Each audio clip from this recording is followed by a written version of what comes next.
This is Queer from the Other Side. Your queer approach to everything from the paranormal and supernatural realms. With no subject left unexplored. I'm Shana, your resident witch with a talent for hunting ghosts and connecting with Earth's energy. I'm Alexander, your in-house skeptic, with my own ghost stories and obsession with outer space. But will I ever believe? And I'm Derek, your on-air spiritualist on a mission to awaken souls to ground their spiritual power into their physical experience, bridging heaven and earth. Get ready to explore. Here we go. The show starts now. Hey everybody, and welcome back to Queer from the Other Side. I'm Derek, your studio starseed. I'm Shana, your studio witch. And I'm Alexander, and I'm the studio skeptic. For now. For now. It's changing. It's changing. I bet. Do you have any more stories to share with us that happened? Really. I just found out, like, my whole complex is haunted, though. The maintenance guy came in to fix something. He's like, you know how many people have committed suicide in this complex? Oh, my God. He says there's ghosts everywhere. And then he leaves me alone in the middle of the night. So is that what you're experiencing with some of your late night connections? I haven't felt any presence in this new place. So when are we having a slumber party? I'm not inviting any of that kind of stuff. Oh, my God. What about you? Have you had anything strange happen? Oh, yes, I have. So last episode, I brought Stephanie. I introduced her. Well, she already knows Alexander. Introduced her to you. She broke up with Alexander. She has a total crush on you. Like, I got no vibes from her. I'm like, okay, she found her new boo. Yeah, we took her to the Abbey. Like, you know, we had like a whole day with her. And then about 2 days later, I had this crazy nightmare that she was attacking me, like viciously attacking me. And I was like trying to pull her off. Like, it was like Chucky status. Oh, okay, my it was gosh. bad. But I ended up like waking up panicked. I was like, hyperventilating. I was like, okay. And I was like, okay, was this a psychic attack? Like, what's happening? Like, why would she do this to me? And I still kind of am a little low key scared of her. But and I've mentioned before, I have a kid, right? Yeah. And so he's 2, which means he's a jerk. I love him, but that's how toddlers roll. The terrible twos. And so he's kind of had these really epic tantrums. And what makes more sense to me, I think my unconscious brain took that tantrum and like kind of put it towards her and then just like exaggerated it. That's what I'm gonna chalk it up to, because toddlers are more scary than haunted dolls. Yes. Yes. But the best part about the dream was at the end of it, I was like, okay, I'm sick of you. Like, I'm sick of your attitude and all of this stuff that you're doing. And I had to like physically restrain her. And I took her to an antique store and sold her. That's creepy. That's scary. It was a really, really scared. She's still in her case in my house, and I haven't. Has she like moved? No, and I'm like watching, like I'm watching her, and I'm like, I think we're cool, but I'm still like, I kind of have the heebie-jeebies. Yeah. But she's never done that to me before. I'm like, girl, I just like introduced you to new friends. You went out to a club. You went to the club. Like, you got a red carpet. Yeah. She had her own red carpet photo shoot. Yes, she did. She had a whole thing. I'm like, there is no She's a reason star. to be acting like that. Oh my god. She's gonna hear this and be like, listen, you bitch. I'm just stirring the pot right now. But yeah, it was terrifying. Oh my gosh. So that was my recent encounter. Oh my gosh. Well, nothing tops that. What about you though? Mine are usually like late night, like tantalizing. Hey, something creeps in the room and wants to make late night loving, and I have to bat it off. And I'm like, oh, let's try another night. I'm sleepy. I have a headache. I have a headache tonight. Let's call Have you ever had a sexual experience though with any? Many times. Really? Yeah. It's like sometimes, and it's like a discernment thing. Like, you're like, wait, like at first when that started happening, it wasn't the highest and best. It was actually something that was trickery. And then another time it was actually very pleasurable. I can't explain it. It's I was just gonna like say, spirit or humans, which ones are better? the spirit. Energy surpasses all physicality. I'll tell Look you at that. you. I can't even get to date number 2, and you have a boyfriend. You have like ghost boyfriends now. Oh my God. Okay, enough about me. Today we have such an amazing guest today to talk about the Akashic Records. People don't always know what the Akashic Records are. I have no clue. Zero clue. So this is going to be so much fun. And we have one of my favorite people in the studio with us. Her name is Tiensirin. So let's give it up for Tiensirin.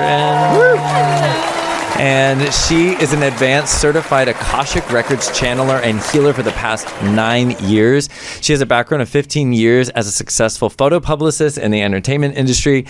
Tien serves clients in the entertainment business, professional executives, CEOs, the spiritual community, and anyone that wants to come work in the Akashic Records with her. So Tien's here to teach us about the Akashic Records and how they can help us in our daily lives. And then we're going to dig into some past lives. How are you doing today? Oh, I'm doing good. I'm so excited to be here. I know. You look so cute. You wore one of my favorite outfits that you have, actually. Well, I know you. I just like to wear what you like. That's what. How don't you want to wear what? Oh. Don't you ever want to wear what I like? A cute little number, like.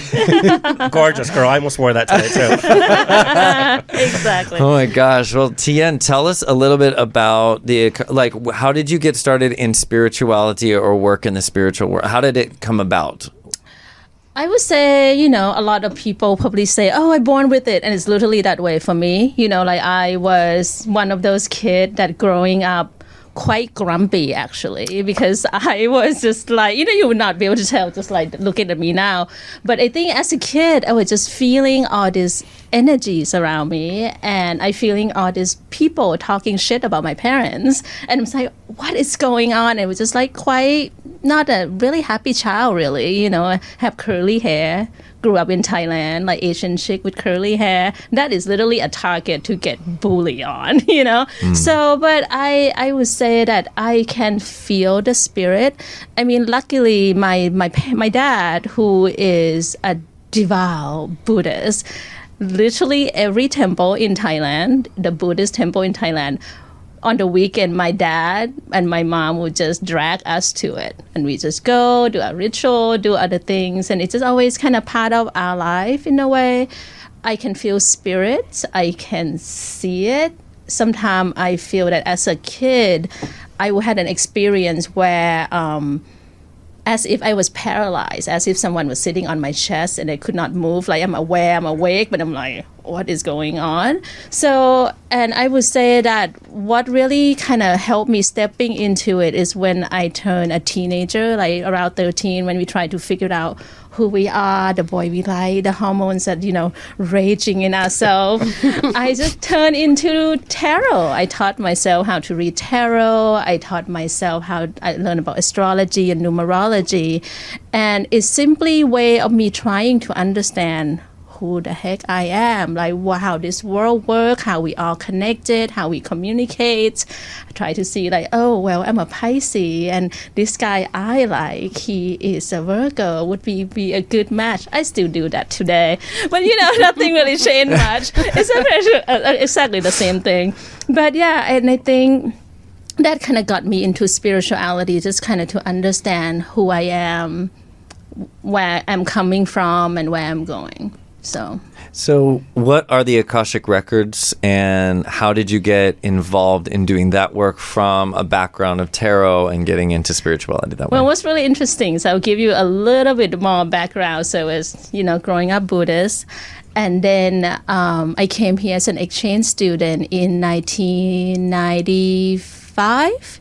Just out of one of my friend was coming here to be an exchange student. I was really close to her. I'm saying, no, you're not going to leave me behind in Bangkok. I'm going to come with you for a year. So we both took the test. We both passed. And then we were going to go. And then her parents said, no, girl, you're a woman. You're not going to that country alone. And then my mom, who was like, she's strict in many ways, but she was really...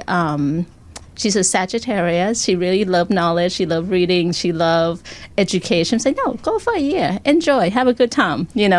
Go experience life. I came, and then I got connected with Christianity and kind of just explore it, look into it. I went to college, that is had a Christian college. I have a biblical minor in biblical study.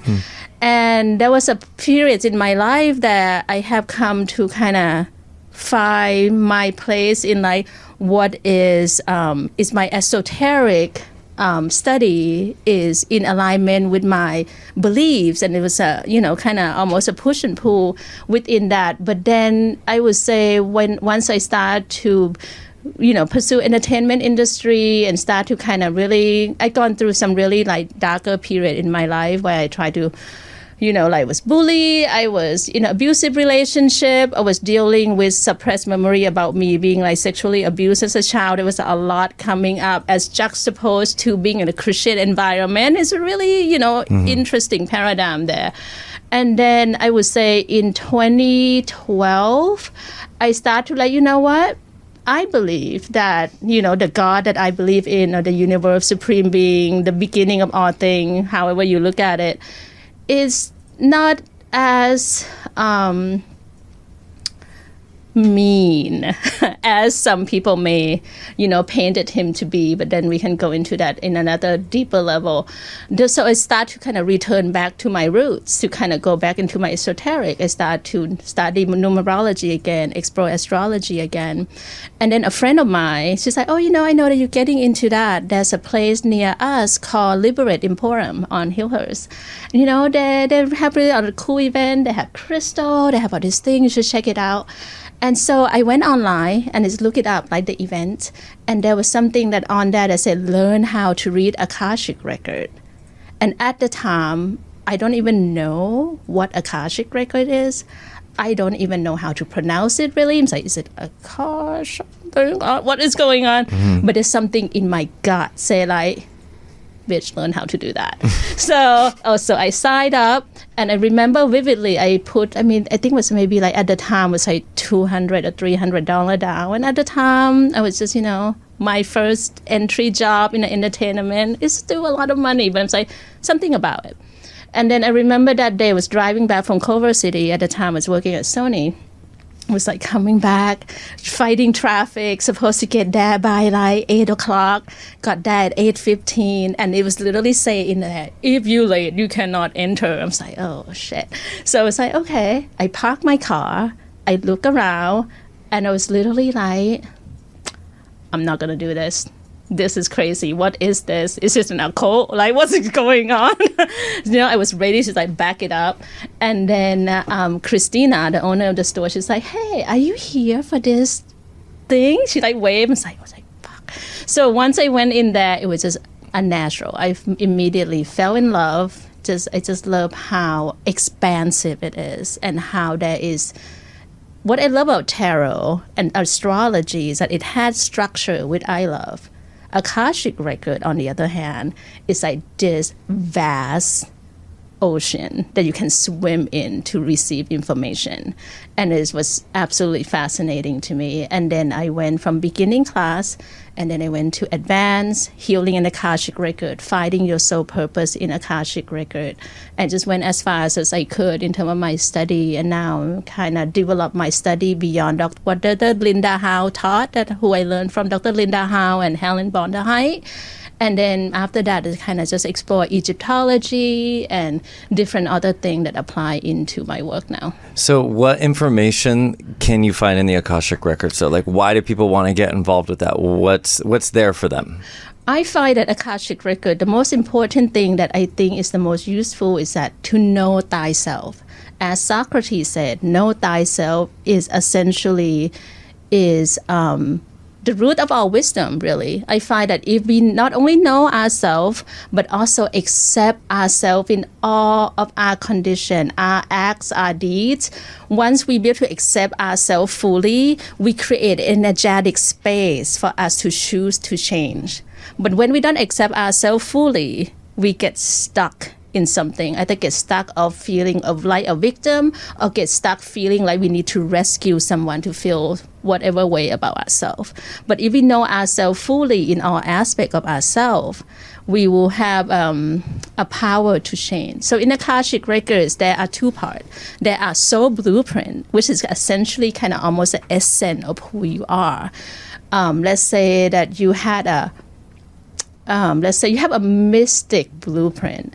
So some life you may be a witch, some life you may be a teacher, but you also have kind of a certain witchy way about doing things, and then another part they call chronicle of your soul. This is where our free will come in. This is where our creative power come in. So let's say that we come from a past life that maybe you persecuted in your past life as a witch. You choose to born in again in this timeline to not stay feeling victimized, although that feeling, that emotion may come with you. But you come into this timeline as human. We are come here to evolve, so we can choose to change. So this is where the soul blueprint and then the power of creativeness within us can create a new reality that we want in this timeline. So is it in those choices, though, that you can heal over those past lives that you're referring to? And how do the past lives, how does tapping into the Akashic Records and tapping into past lives help you make those choices? What's like the awareness? How does it help? Oh, well, it can be going twofold. So in the beginning of my study in Akashic Record, it's more just information. It's like, oh, okay, that what happened in my past life. Okay, I can, give grace to this person. I can give grace to myself, and which is really powerful too, but it still come from kind of a mental function, right?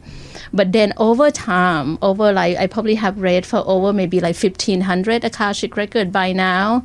The guides, which mean when we talk about guides, it's not my guides, it's your guide, your master, teacher, and loving ancestor from all of the timeline that come to be like, okay, Tien, I want you to tell him to do this or say this. And one of the processes that they taught me is that to assist people to go into the past life that maybe they were traumatized by and create a new story in it. And at first, we kind of have a predicament about it. It was like, oh, can you change the story? Like, is that stay in integrity of what happening and all this thing? And they said, Tien, essentially, this story are your story that you created back in the day, or this person created back in the day. It's about changing how you feel about it. I'll give you an example. There are two terms. I feel like there are two forms of past life. I feel like our childhood is a form of past life. It's not here in 2024, but it's still affecting us in some way. And there's a past life that came from other timeline. But we are living all those timeline in the now. Is multi-dimensional existence that we're living, and then we'll meet certain people in our life that are key, that unlock certain door and let that energy come in stronger. I'll give you an example of one of my own experience, and I can give other experience too as in comparison. I was working at actually Warner Brothers at the time, and I was doing reading on the weekend. And I was doing well, things were good. I was just start to feel really confident and in the group. And all of a sudden, one sunny day, I met someone at that time. I started dating him, and I would start to kind of really get deeper into my Akashic Record. I developed unexplainable anxiety. I don't know where it come from. Every time I'm going to hop on a session with a client, I literally feel like I'm going to die. Like literally, this is the end of the world. This is going to be horrible. And every session, it always goes perfectly, beautifully well because, it's me channeling and it's the universe. It's never just me. It's not on my shoulders. So it's not a fear performance or stage flight.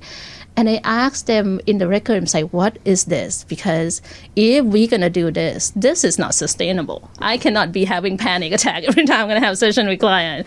And they said, oh, it came from your past life where you were persecuted as a mystic. So I had a past life where I was persecuted as a mystic. It was a lifetime in Spain. And what's fascinating is that the person I was dating at the time, he came from Basque, which is like kind of the French part of Spain. And then this the vision that I got from a past life regression, not with you, but with another person, where I see a vision of a knowledge that somehow he was helped spare me from being killed. So I was stuck in a cave, like kind of almost like, oh yeah, you're not gonna get killed, but you're gonna stuck in this cave for the rest of your life. And I saw the image of him coming to visit me, kind of almost this canyon between us, and he would come visit me, and I would say hi to him, and we don't really get to talk because it's across the canyon, and eventually he stopped coming. And I think at that point I end up kill myself in that particular past life. So with that, I thinking that, if I step into my power, as a mystic equal I'm gonna lose the love of my life, I'm gonna die, or something horrible gonna happen to me. So why would anyone do it? So I call it past life PTSD. So basically your body, your systematic system say like, red alert, don't go farther, this is horrible, and then I was at the time was study I got to know Shaman Durek, like we're gonna go to his wedding, and we would there was one of the meditation that we were just talking about something, and then the spirit came through and said, Tian, I want to teach you a process that help you heal this part. So they said, I want you to imagine that you're traveling into that moment where before you kill yourself in that past life, and I want you to have a conversation with that version of you. People do that technique with inner child and different technique that do, but I was doing that with that version of myself, and we decided together that I'm not gonna kill myself in that lifetime. I'm not gonna betray my soul. I'm gonna betray my life in that time. Or I'm gonna shoot different reality. That's another conversation about suicides and different things, but in this conversation I choose to not feel that I want to end my life in that way. And I said, what? Together, you're going to stay alive and you're going to become a wise sage. And this is where I choose this. All is well. I'm going to make the best out of this horrible situation. And I didn't expect anything of it. And then maybe a few days later, I was going to have a session with a client. The anxiety level that was like life and death feeling, it just went to like 25%, like from 200 to 25%, and eventually it went away completely.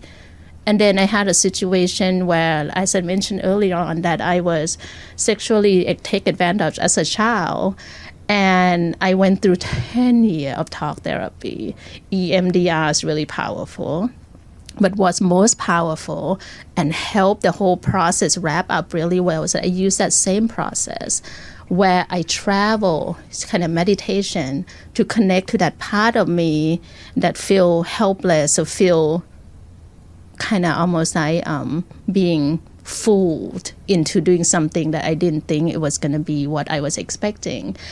And I was imagining me assisting the little girl part of me say, no, you cannot do that to me anymore, and walk away. And dude, it changed everything. It changed how I feel. It changed how I talk. So with that said, I find that knowing Akashic Record, or to have a glimpse of what is it that underlie this relationship or how you're relating to this person or situation, can really help you make a decision going forward from a place of power if you choose to. I have a question. So, what is the what are the records? Is it a bunch of books that you're reading? Is it what exactly is it, and where does it come from culturally? Akashic. Akasha is the word in Sanskrit that means, some people call it means space, or sometimes people call it that it's a primal substance. So essentially, we are all frequency. We came from some sorts of somewhere, and we are connected in some way. And with Akashic Record, it's basically almost a celestial space that kind of almost like receiving our information, receive our soul memory. Carl Jung talked about collective consciousness and unconsciousness. That will be one way to look at it. In ancient Egypt, they're talking about when you, after life, you go into the process where thought would look at your record as a scribe who say, okay, this is the deed that you done and this is what you do. And I personally reflecting on a lot of that, of the word judgment and, all this thing. And a lot of them can be tainted by the idea of kind of almost an evangelical Christian idea of what is heaven and hell and all those things. To me, I feel that karma or our records is really belong to ourselves. Like, what is the story that we want to create? What is the story that we feel like betray ourselves in some way, or we feel betrayed in some way? And then we had those records to come to kind of almost rectify it in some way or come to be at peace at it in some way. So to answer your question, what is Akashic record? I feel like it's the record of a place that like keep the frequency of humanity, of the soul story of how we are connected to each other and also within self and self to the universe. Yeah, I really think that you're accessing Akashic records anytime you do anything. So even like you being in this room and as us doing this all together, that's part of your Akashic records where you're like creating in every moment. That's a part of that soul signature that she was talking about, where you're actually in other past lifetimes, you're still doing the same thing that you're doing now, but maybe in a different framework. And I think you pull upon your own Akashic records and you pull it into this lifetime in so many different ways. Because wouldn't you say that we're always accessing our Akashic records? Always. Yeah. So it's not something that it's like, oh, we have to go into this space. You're actually literally doing it right now. Exactly. And accessing it on different levels. Yeah, Does that make sense? It's not like a place or this library, although I have recently seen one. But I think that's a way of explaining it. But to me, Akashic record to me is really is in our being, in our heart. Like the very thing that, let's say that you attracted to that you don't know why, that is your Akashic record. Certain food that you're like, ooh, I love this. That probably came from kind of a memory of something that bring you the sense of comfort. As a kid, you know, my dad always say, oh, what country do you want to go to? Is, you know, some kid, oh my God, I want to go to Disneyland. It's never that for me. It was like Egypt. It's always been Egypt ever since I'm like 8 years old. And I mean, it doesn't quite make sense why, but it was make sense to my soul because it's what's the place that I the most loved, you know, so yeah. Now, when people come to you for a session for their Akashic records to be read, do they do it because they're dealing with a specific trauma in their life and they're hoping to uncover something? Is it still beneficial if everything seems fine, but you kind of want to do it for fun and you're curious? Absolutely. And what should one expect if they sit down and, you know, maybe it's their first time, they're very nervous? What is a process that they can kind of anticipate? Well, it depends. Like there are some clients that will come be like, just open my Akashic record and just tell me anything. So those kind of can be fun and wild. But I always like to give people some framework, something that they can ask question for. So questions that are good to ask, a question like what, why, and how.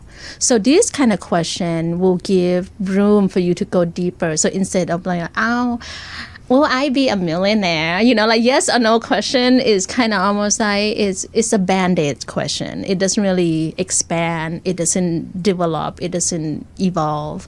But question like, let's say instead of asking like, will I be a millionaire? Say, what might be blockages or what hindering me from achieving my highest frequency of abundance all around me. So why am I with this person? Why can I not leave him? And then we can go into the story.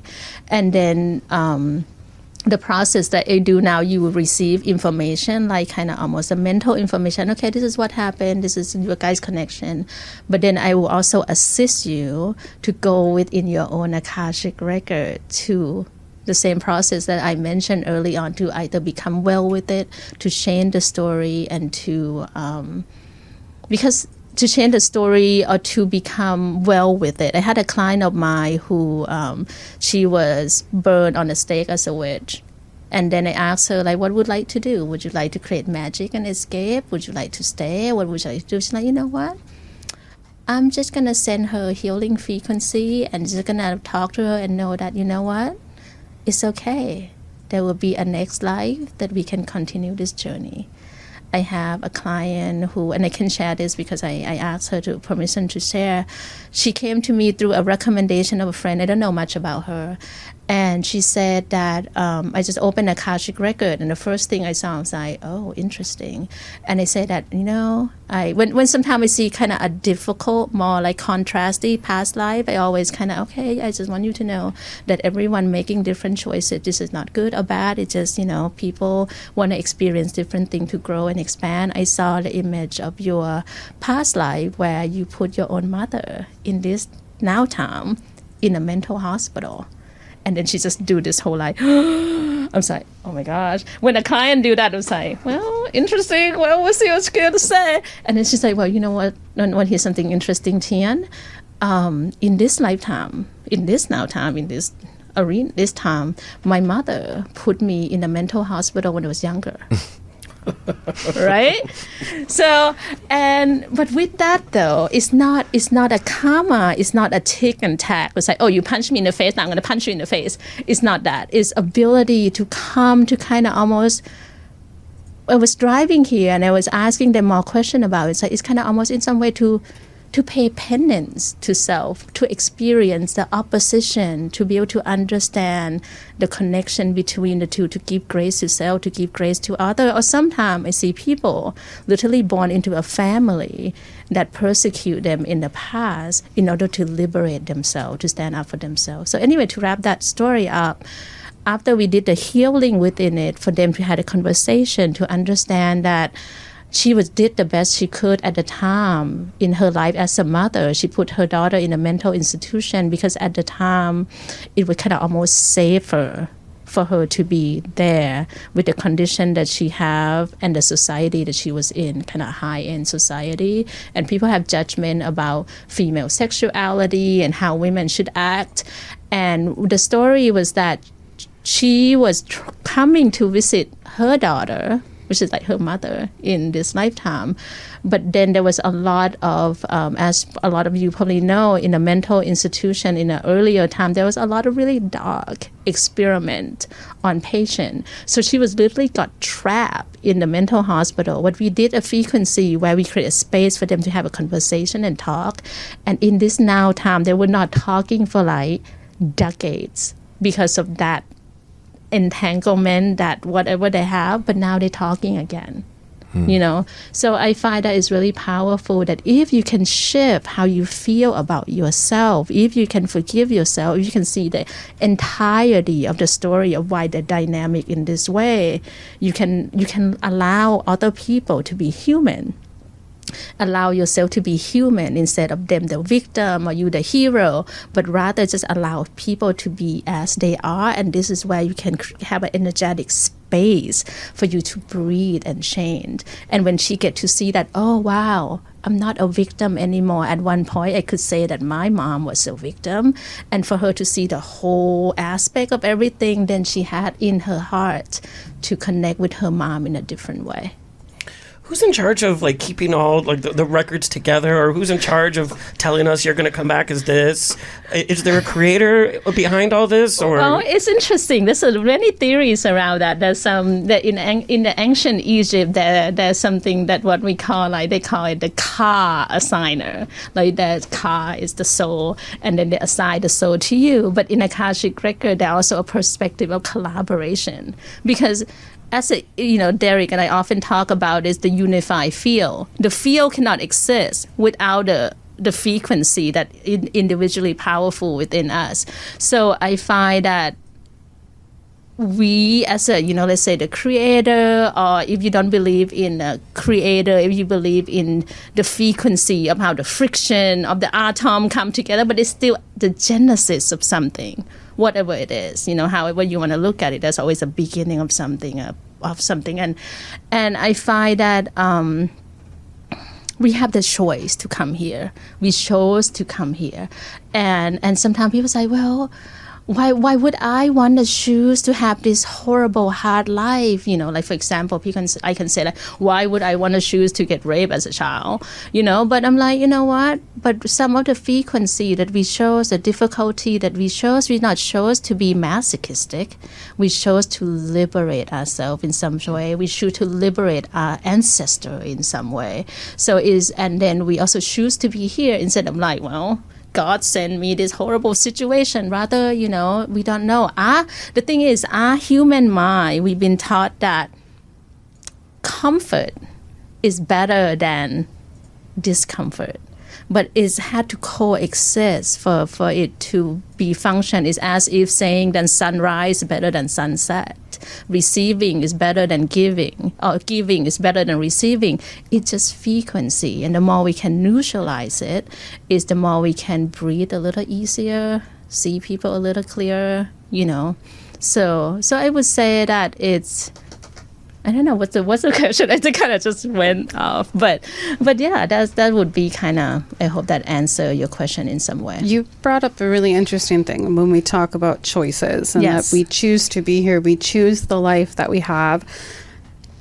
From your standpoint and your Yes. beliefs, do you believe that when we're choosing this, do we choose, essentially we sign up for different things? That's how I see it. We Sure, of sign up course. to learn different things, but do you think that we also choose the events that happen to us? Like you were talking about, like people that have really terrible things happen. Is it that we chose to have some kind of healing and overcome some really traumatic obstacle? Because some people think of it as, no, you literally signed up to have these specific things happen. Where do you think that is on the wheel of choice and free will? I would say that the more I study, the more I observe, I say we chose it. Like the very specific things we choose? It's interesting. It's both. It is that an element, that specific thing that we choose, and they also experience that maybe others choose, and then we affected by it. But we also choosing it. It's kind of choosing in a. It's kind of. Let me see. They're gonna give an example. Let's say you choose to get into a car. You're driving, and this person choose to drive the car also, and then you get in the collision. It's not you choose to get in collision, but it's because of the choice another person created is affecting you. So in the same way, this is go back to the law of karma. Karma, according to Edgar Cayce, karma belong to self. How we feel about ourselves, how we feel about our family, how we feel about our situation. And then there are two types of karma. If you want to do the duality thing, there are the kind of almost like a happier karma, or the karma that is like kind of in alignment of your evolution, and the karma that you betray yourself, the karma that you got afraid and don't choose the choices that you feel that this is what I want, but you let fear, matrix, other people's opinion get to you. That is the karma that is the lower frequency karma, let's just say.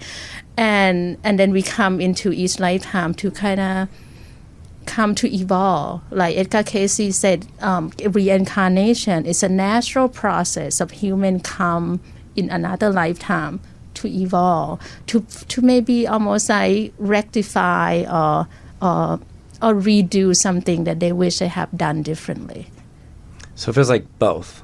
Feels like it's like this. Like to me, I see it as like fate and destiny. Fate are the things that happen. Like the energy behind how I see it's like there's an energy behind something. How that manifests in our physical life is almost like as a human being supposed to be unknown so that we can actually evolve with whatever it is. Yes. So I feel like there's both fate and destiny. Fate being what we're given, destiny what we choose, and then this like idea of, yes, we did create it, but we created the energy behind it, and then the energy manifests as the event we experience. Yeah. So I really just think it's like both. Now, this also said, the Akashic Records, we're talking about healing, we're talking about understanding past lives, but there's other aspects of the Akashic Records what we can tap into for our performances. Yes. And, like how we do anything in life. If you were like, I'm going to go MC a show, you could literally open your Akashic Records and tune into that frequency of you to be the most clear channel and to tap into the masters and teachers and loved ones that will help you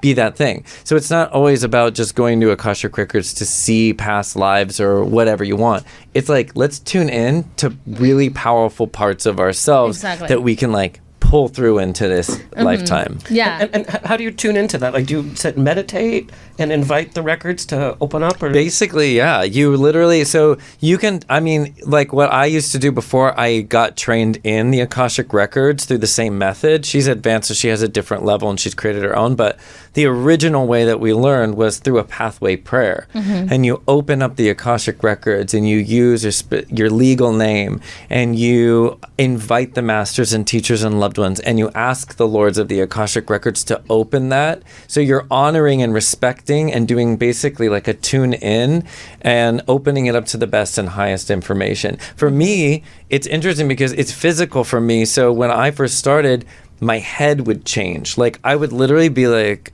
and for different people's masters, teachers, and loved ones, because as a reader, you're pulling theirs, like she said. So if I was to do it for you, your master teachers and loved ones would come around and they feel a specific way. I know, so Isn't funny. it interesting? Oh, yeah. You can feel them because you're tuning into them, and everyone's feels very different. Very different. It's wild. So you can tap in. But even if you want to do a meditation, you're like, okay, I'm curious. I want to tune into my Akashic Records. I'm going to do this meditation. What's going to happen? You could still do something light like that, but to get in and really pull them forward, you'd want something like a reading done or to do something that taps in a little bit deeper. Yeah, and I mean, we all have it because, like I said, it's essentially, people say, oh, how to tap into it? Well, essentially, it's your soul story. This is like me just helping you see your soul story. And meditation help, being the state, like alpha state, would you say, is help. And I think just saying the pathway prayer or say some sort of prayer, and you can create your own prayer. And I find that when you create your own, it's really even more powerful because it's like matching your frequency exactly. So we have I'm doing a workshop right now, and even Tien's in the workshop where we're tapping into past lives through Akashic Records. So I had the whole group create a little baby prayer, like a baby entry intention. And so they should take that farther if they want to really expand upon that. But it gave them something that if they're on their own and wanted to tune in to some information for them at the moment, they could be able to do that. And it's been very effective, and people can actually tap into past life information. Now, when you take classes on this and, you have various levels of training with this, do you need to do attunements? Like in Reiki, when you're done with it, you have to be attuned for it to essentially activate to be done so that you can do it correctly. Is there any kind of attunement that needs to happen to basically activate you as the reader to connect? No. No. And when you start to do this, is like the first level to kind of start reading your own? Is this like for self-understanding? Okay. I would say, yeah. I start with self, and I'm the kind of reader that I'm very experimental. I'm the kind of reader that I believe that all esoteric modality are connected. So in the beginning, when I would start reading, I still have a lot of doubt. Am I just hearing thing? Am I just telling myself thing? Like, what the heck is going on?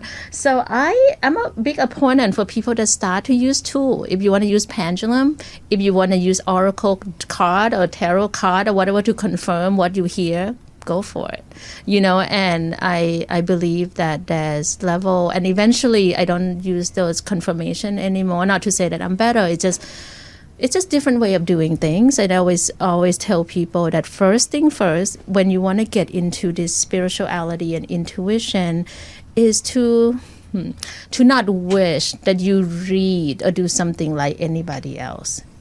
Because that creates lack, scarcity, and comparison. And when you do that, you basically put shame on yourself, and then you just shut everything down. It's important for you to just like, I trust what I see. I trust what I see. I trust what I hear. And I also trust in, and this is what you start talking about, the faith and destiny. Trust in the magnetic force of the universe.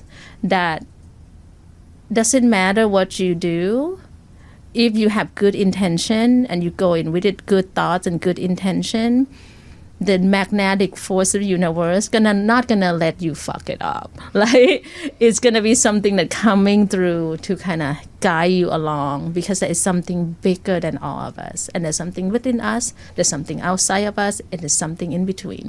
And I really believe that just have fun, learn the process, and then just start exploring. And I think for me, I was at a point in my life where I was discriminated at work for being someone from another country and don't have perfect English. Literally, I don't get promoted because I was, certain way. And I had my ex at the time who literally stalking me. There was just a lot going on. I went into Akashic Record to just find a sense of, to make sense in this world, to make sense of God and universe. Like, what did I do wrong to have this, And what really, one day I was taking a shower, and one of the words that I hear that I think will always stick with me, and I think why I love Akashic Record that so much, is that coming from a background who like really Buddhism to like evangelical Christian, one of the things that they say is that we don't see you as a small, weak, sinful people. We see you as an equal, powerful collaborator of the divine. Because there are things that angel cannot do. Angel cannot hug you like I can hug you. You cannot, they cannot do certain thing, and then we can do certain thing, and they cannot. They vice versa, right? And they say that it's an ecosystem of the divine love. Like they don't see themselves as I'm better than you and you lower than me. It's human that create hierarchy in the society in order to control others. And this, when we talk about this, we can go back to Roman Empire, first AD, and that is a whole another shebang of story. But I think it's really important to know that, and I think once I see that in the Akashic Record, oh my God, it's changed everything. It changed how I see myself, changed how I see people, and to see that we are a key instrument to change in this world because we are so uniquely different. There won't be a unified field without the individual field that's sitting here in this room. Everywhere. So, go ahead. No, so are the records? Is it just for humans? I'm obsessed with UFOs and like all that kind of stuff. Oh my gosh! Any living thing, you can open a Akashic Record of this building. You can open a Akashic of your dog, your cat, your ex-boyfriend. Although you want to get permission, I'm a firm believer in spiritual boundaries and permission. When I open a Akashic Record of someone, I ask for permission first. Unless it's a house, or even house, you can ask the house for permission, I guess. Or the energy, or maybe you have a haunted doll, you can open a Akashic Record of the haunted. Stephanie's getting a record. But yes, but the thing is, people are, I want to know about relation to this person. So, if it's your Akashic Record, and you ask about them in relation to you, that's okay. But you're not going to just go like, ooh, let me peek around and open the Akashic Record of Derek for fun and poke around. That just is a spiritual, I feel like that's a spiritual kind of hygiene and hygiene, ethics, and. But if you wanted to see if morale. you were your alien self, you could get information in your Akashic Records for that. Absolutely, Yeah. what I look like. Am I tall? Am I short? Yeah, you can. Get that. I have an alien past life. I'm like 5-story tall, and even sometime when I'm taking a shower, someday I feel like I'm 5'3" on a good day with big hair. But there are times I feel like, oh my God, I feel so big today. So sometimes you tap into certain memories. That kind of leads me to another question. So now we're talking about different species that we can be, and essentially just the different evolution of our soul. Absolutely. And what that means. So what have you encountered where you feel like this current lifetime for a client or for yourself is the last human one? And then like, have you seen someone become an ascended master or kind of transcend what we're seeing here? That's a question in twofold. I have seen people that were angels that rule. I think maybe have seen 3 or 4 people that were angel that were assigned to rule, kind of almost like taking care of this particular family, and this particular family has the same kind of destructive pattern. It's just passed on from generation and generation. It doesn't seem to go away, and the angel just decided to one day say, I cannot help them from here. I'm gonna go born into be a human into that family. If I was an angel, I would stay an angel. I'm not gonna deal with this mess. I want my wings, girl. I think the angel got impatient. It's like, fuck, I'm gonna have to go down. This is not gonna get fixed on its own. I've been trying many thousand years. So, but I also have seen people that I feel like it might be their last lifetime for a little while. But the thing is, I have a really different perspective on what ascension is. I feel that true ascension is not. People could confuse ascension with escapism. There's a difference between ascension and escapism. Ascension, I feel that is ability to transmute the heaviness or the disparity or self-betrayal within you, and then you evolve to another level of you that are more empowering or more in alignment with the divine within, right? So I feel like ascension is not outside of this world. I feel like ascension is now here on earth. Ability, because we chose to be human in this lifetime. We evolve now, we ascending now here on earth. Sure, after we passed away, we in a different body and different way of looking at ascension. But I feel that ascension to me apparently is now. It's not like, oh, I'm gonna get out into the 5D and I hate being here. I'm saying, no, that's being escapism and not being present into the gift of being human here on earth. Well, I'm sure so many people are going to be interested in learning more through you, about you, and how to get a session with you. But if you were to tell people how to get a hold of you or where they can find more information for your readings, how would they find you? So you can find on Tiensirin.com, Tiensirin.com. And then for Instagram is, little wiggly underscore Tiensirin underscore, and that's my Instagram. And we can connect in that way. Beautiful. And do you have any parting little message for everybody today?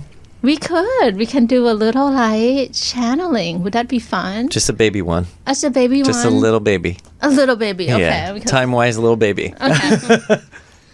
So let's tune in. And just let's close our eye or not close our eye, whatever. I'm just going to close your eyes. Okay, all right. Take a deep breath in. And release. We want you to know that as a collective, we are going into the timeline that you can no longer pretend to be small.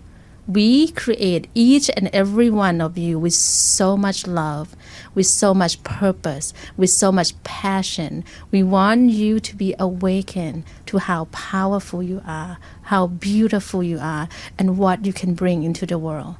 During the difficult time or confusing time that we're going to go into, we want you to quiet the noises that are around you. We want you to reach deep into your creative power and be the change. You are the one that is responsible for your part to bring the new frequency, the new life, the new earth that you long for.